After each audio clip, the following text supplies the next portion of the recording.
Hi, I'm Bob Williamson. I'd like to welcome you to Honey Lake Church. I've got my guest today, Jenn Harris from Houston, Texas. She's originally from Louisiana, and then she migrated up to Nashville. Singer, songwriter, beautiful gal.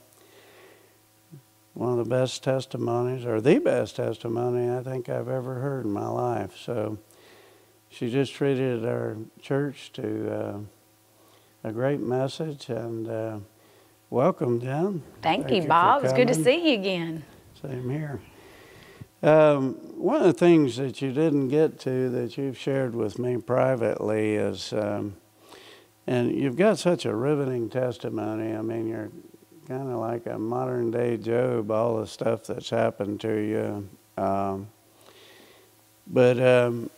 And as a result, you've gone into the ministry, and in the last 8 years, you've gotten into prison ministry, and you've ministered, like I have, to thousands of inmates, and it's a joy to do that. But you were sharing with me, you've had some supernatural experiences, and I thought it'd be great for our listeners to hear some of these experiences. Could you? It really has been, just shocking to me. But when I was in the prisons and speaking, you never know who you're talking to. And on 3 different occasions, now that I'm in Houston, I've only been in Houston since April of 2012. And in a short time, I have met 3 people outside of prison that I met in prison. Wow. In Houston. So you just ran into them? Unbelievable, ran into them. One story that comes to my mind, the biggest one, standing in Hobby Airport. And had I not had my sister Diane with me, I would have not had a witness to it. But she happened to be traveling with me. We had never really traveled that I can think by airplane together ever. So she was there. And this young man was standing in front of me. He goes, "Ma'am, I know you." And I said, "You do?" He goes, "You're that lady from Louisiana." I said, "Yes, I am." Which, of course, I had my guitar on my back. So I was, with my guitar. He goes, "Yes, ma'am." He goes, "You came to see me when I was in prison." And I went, "I did." Wow. And Where was he incarcerated? The LeBlanc unit, I believe, is where he said it was. And anyway, he says to me that he had heard a lot of stories that day, but he said, "Ma'am," he goes, "your story really touched my life." And he said, "I did what you said." And I said, "What did I say?" And he said, "Well, you said it was time for me to get in the passenger seat of my life and let God drive." I said, "I've said that before." I'm thinking in my mind, I'm thinking, okay, well, he's legit. And he tells me, he says, big old tears running down his face, and he says, "My name is Norris." I said, "Well, I'm Jenn Harris." And he goes, "Oh, I know you, Miss Jenn." Yeah.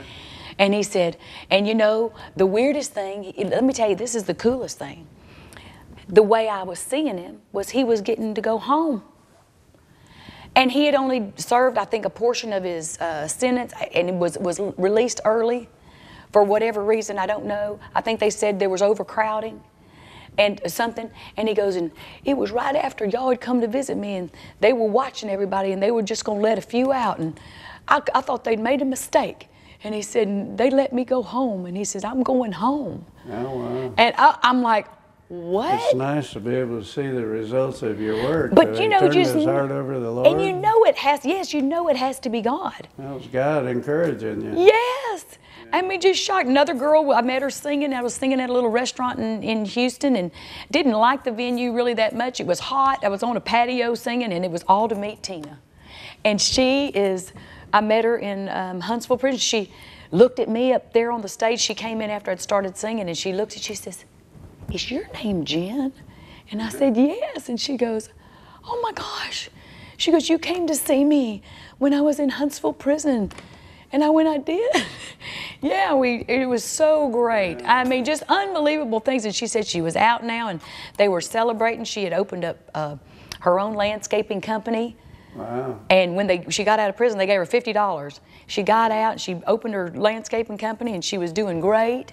I mean, she was telling me all these stories. I mean, just beautiful stories. It just blessed my socks off. I mean, just, and you will vouch for this, but it made me speechless, and that's very hard to do. Yeah, it is very hard to do.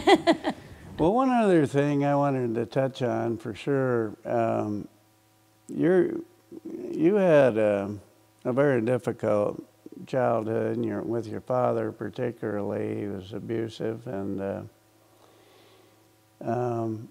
so did I.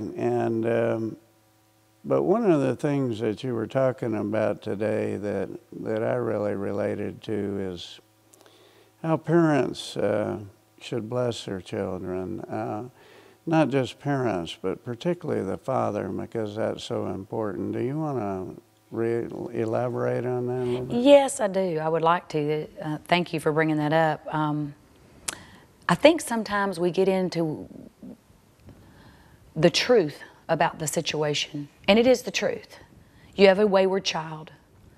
You have one that's pretty much gone off the deep end of the world. And that child needs your prayer support and your blessing, not your reiterating what's going on. The Word of God tells us to call those things that are not as if they are. It's one of my favorite scriptures. Most people don't get it.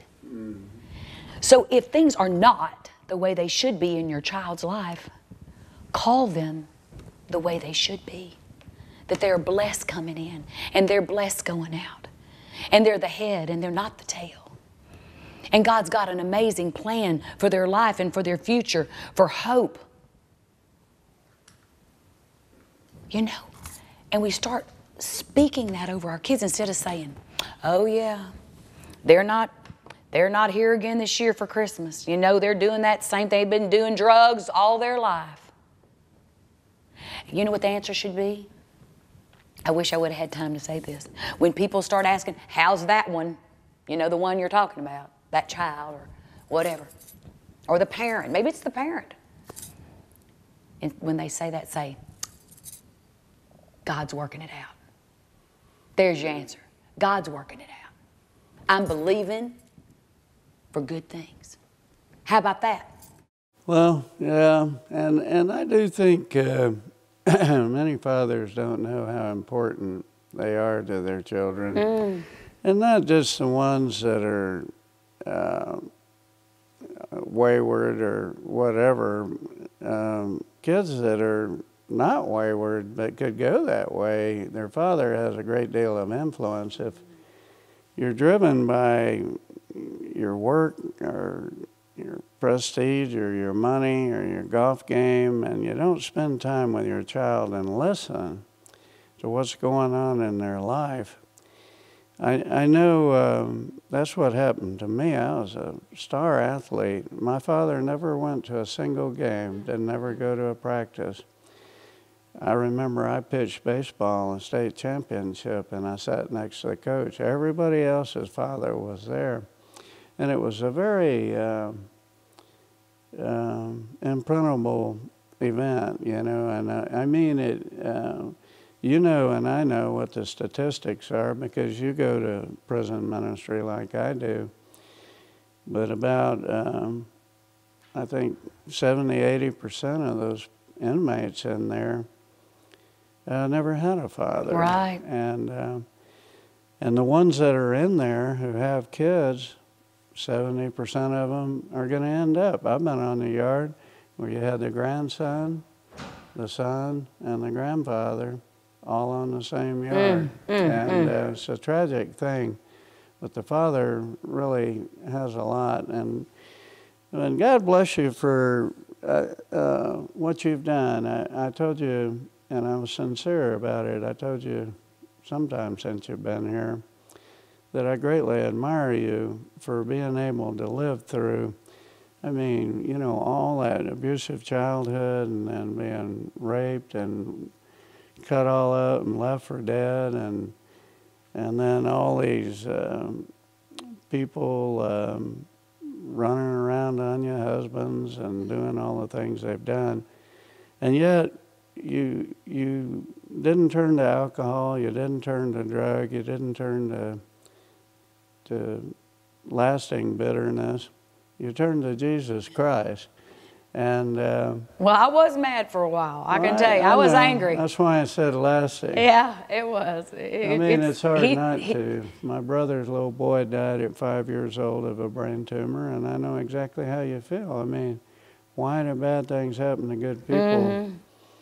Well, we don't know why, but one day we will. Yes. And we know that God has got a purpose for everything, and we just can't understand some things. We just have to accept it on faith. And you've done that, to your credit, and I admire you. And I admire you taking a stand. And you know, nobody likes to talk about some of the stuff any of the stuff that's happened to you. I don't like talking about it. But Jesus Christ didn't like walking down there and being stripped naked in front of a big crowd and tortured and humiliated, and we're to follow his example. So I think the small amount that I do, and people who are willing to give their testimony, it's just a small thing in comparison, but God loves you for it. And so do I, and I appreciate it. And you're welcome to come back to Honey Lake. I love any Honey time. Lake. It's like driving back into Louisiana. It was what it feels like with all the moss and the trees. It's beautiful. Yeah. But God is moving, and the daddies, I want to say one thing about daddies, that they are truly the loudest voice in their children's lives. And the world does try to keep them so busy with everything. And there's something on every side. And men are hunters and they're protectors. And they're going to look at everything, whether it's a beautiful woman that walked in the room, or is it safe for my family to be here right now? Wherever it is, that's their hunter in them. And the world knows it. So they're going to put everything on TV, from gambling to drugs, porn, sex, whatever it is. You can't turn on a football game without there being an advertisement for the casino. There's not an advertisement for the alcohol. There's the Bud Light horses.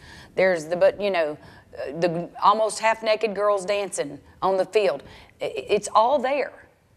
And the world is well aware of a man's innate natural instincts to look and hunt. God made him that way. And guess what? It's like being a puppet, and there's not a man in the world that likes to be called a puppet. And that's what's happening. The enemy of this world is using all of this stuff to make them puppets. And my challenge to men is, Daddy, begin to do what God called you to do and pray over those kids, because when you pray, Daddy, mountains move. Well, there you have it, kids, or guys. I mean, that's the work that we have cut out for us. And we appreciate you tuning in today, and we hope you got as much out of it as I did, and the people here at Honey Lake. It was a great service. We invite you to come sometime. And her name is Jenn Harris. It's Jenn Harris Music. Music.com. Jenn Harris. Music.com. You can download her music and learn more about Jenn, and become a part of her ministry. And I think you'll be happy you did. So thank you, and have a great day.